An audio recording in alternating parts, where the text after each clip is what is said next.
Hello विद्यार्थियों, this is के mister and welcome to के मिस्टर केमिस्ट्री। देखिए, आयुष काउंसलिंग करते समय इन बातों का विशेष ध्यान रखना है आपको। यानी कि आपको मालूम है कि आपकी आयुष की जो काउंसलिंग है वो चल रही है। आयुष के अंदर आपके BAMS और आपके BUMS और इस तरीके से आपके BHMS और आपके BMS आयुर्वेदा, BSNMS वगैरह वगैरह आपके जो कोर्स आते हैं, आपको मालूम है इनकी काउंसलिंग आपकी चल रही है। और ये जो काउंसलिंग है आपकी ऑल इंडिया कोटा के अकॉर्डिंग चल रही है। ऑल इंडिया कोटा की काउंसलिंग आपकी चल रही है और इसमें अगर आप पार्टिसिपेट करते हैं तो इन बातों को आपको एडमिशन लेना है इन कोर्स में, तो आपको इसमें काउंसलिंग करने के अंदर पार्टिसिपेट करना होगा। और पार्टिसिपेट करते टाइम आपको इन बातों का विशेष ध्यान रखना है जो मैं आपको बताने वाला हूं, कुछ सजेशंस, कुछ एडवाइस आपको।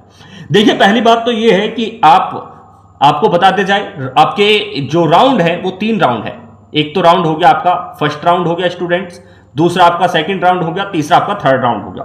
अगर पहली जो मेरी सलाह है आपके लिए, पहली बात जो ध्यान रखने वाली है, अगर आपके नंबर कम आते हैं तो आपको पहले राउंड में न जा करके मैं आपको सजेस्ट करूंगा आपको तीसरे राउंड में जाना चाहिए। यानी कि सेकंड में जा सकते हैं, अगर आपके नंबर और कम है तो आप थर्ड राउंड में जा सकते हैं। आप चाहे तो तीनों में जा सकते हैं जाने के लिए। तो पहली बात तो ये है कि आप तीनों में जा सकते हैं, लेकिन ध्यान देने वाली बात ये है कि आपको इसमें भी रजिस्ट्रेशन करना पड़ेगा, इसकी भी रजिस्ट्रेशन फीस लगेगी और इसकी भी रजिस्ट्रेशन फीस लगेगी। मेरिट बहुत हाई है, यानी कि पहले में अगर आपके नंबर कम है तो यहां पे मिलने के आपके चांसेस कम है। इसलिए आप इस राउंड को छोड़ करके लास्ट वाले राउंड में पार्टिसिपेट करें। दूसरी बात, अगर आप किसी भी राउंड में पार्टिसिपेट करते हैं लेकिन आपकी जो सिक्योरिटी मनी है, यहां पे ध्यान देने वाली बात यह है, जो बहुत सारे क्वेश्चन थे उन क्वेश्चन का भी आपको मैं जवाब दूंगा। सिक्योरिटी मनी जो है आपकी, तो स्टूडेंट वो आपकी एक ही बार लगेगी, चाहे आप 3 बार रजिस्ट्रेशन करें, यानी तीनों राउंड के अंदर 3 बार रजिस्ट्रेशन का मतलब आप अलग अलग राउंड में रजिस्ट्रेशन कर लें या फिर एक ही राउंड में रजिस्ट्रेशन करें, आपकी जो सिक्योरिटी मनी है एक ही बार लगेगी। आपको मालूम होना चाहिए कि आपकी जो गवर्नमेंट कॉलेज की सिक्योरिटी मनी होती है, वो गवर्नमेंट कॉलेज की जो सिक्योरिटी मनी है ऑल इंडिया कोटा की, वो 20,000 रुपये है। और अगर आप डीम्ड के अंदर जा रहे हैं तो वो आपकी 50,000 रुपये होती है।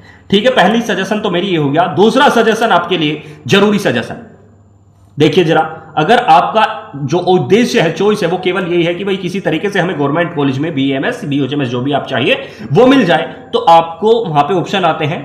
तो आप गवर्नमेंट ही क्या पे भी टिक करें, आप जो है वो डीम्ड यूनिवर्सिटीज पे, डीम्ड कॉलेज पे टिक ना करें। अगर आपका उद्देश्य यह है कि जी हमें तो BAMS करना ही है, BAMS या BUMS BHMS जो भी कोर्स करना ही है, वो अगर हमारे नंबर मान लो थोड़े कम है, वो गवर्नमेंट में मिल जाए तो अच्छी बात है। अगर गवर्नमेंट में ना मिले तो हमें प्राइवेट से भी कर लेंगे, यानी डीम्ड से भी कर लेंगे। कहने का मतलब यह है, तो आपको इस पर तभी क्लिक करना है। ठीक है, ध्यान देने वाली बात यह है, आपको फिर इस पर भी क्लिक करना है अगर आपको उद्देश्य यह है कि डीम्ड से कर लेंगे। अगर आपका उद्देश्य यह है कि हमारे नंबर कम है, हम डीम्ड से करेंगे, तो फिर भी आपको गवर्नमेंट के लिए भी आपको भरना है, गवर्नमेंट कॉलेज भी भरने, प्रेफरेंस देना है। मैं आपको कहूंगा, हो सकता है मिल जाए, बहुत बार ऐसा होता है लास्ट राउंड में कम हो जाता है कंपटीशन, और आपको डीम्ड पे भी क्लिक करना है। फिर आपकी जो फीस होगी सिक्योरिटी मनी, अगर आप गवर्नमेंट और डीम्ड दोनों पे कर रहे हैं, मान लो आपने डीम्ड पे क्लिक किया, आप प्राइवेट, आपके नंबर कम है कि जी हमें तो डीम्ड से ही मिल जाए, डीम्ड से ही कर लेंगे, तो भी आपकी फीस 50,000 लगेगी। अगर आप गवर्नमेंट पे और डीम्ड पे दोनों करते हैं तो भी आपकी फीस 50,000 ही रहेगी। इसलिए आप फिर भी दोनों पे टिक करना है आपको। यह ध्यान देने वाली बात है, जो आपकी फीस होती है सिक्योरिटी मनी,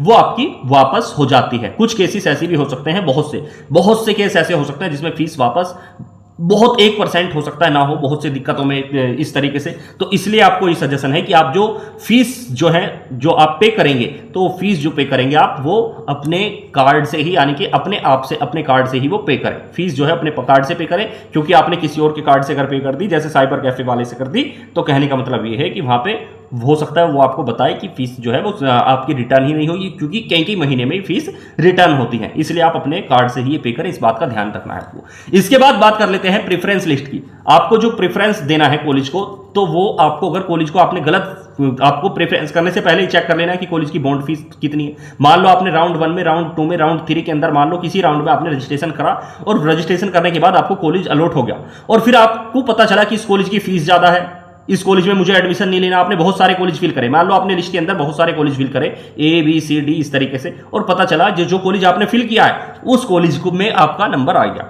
और आपने फिर वहां पे एडमिशन लिया नहीं कि जी फीस ज्यादा है, उस कॉलेज में मैं लेना ही नहीं चाहता, तो आप जो है वहां से फंस जाएंगे और काउंसलिंग से भी आपको बैन करने की संभावना है। इस बार जो रूल्स हैं वो बहुत ज्यादा हार्ड हैं, स्ट्रिक्ट रूल है। तो इसलिए आप प्रेफरेंस लिस्ट में उन्हीं कॉलेज को फिल करें जिनमें आपको एडमिशन चाहिए। कोई भी आलतू फालतू के बहुत सारे जिसमें, या जो भी आप फिल करें, मैं कहूंगा कि फिल तो आप कई सारे कॉलेज कर लें, लेकिन एक बार उनको देख ले अच्छी तरीके से कि हम कौन सा कॉलेज फिल कर रहे हैं। बिना बात की कोई भी लिस्ट में इस तरीके से फालतू भरने की आपको जरूरत बिना देखे कॉलेज को नहीं है। इस तरीके के सजेशंस मेरे आपके लिए थे और भी कुछ जानकारी मैं आपको प्रोवाइड करता रहूंगा फ्यूचर के अंदर। आप काउंसलिंग के अंदर जैसे जैसे पार्टिसिपेट करेंगे मैं आपको गाइडेंस प्रोवाइड करता रहूंगा। आज की जो जानकारी है इसको हम यहीं पर लास्ट करते हैं।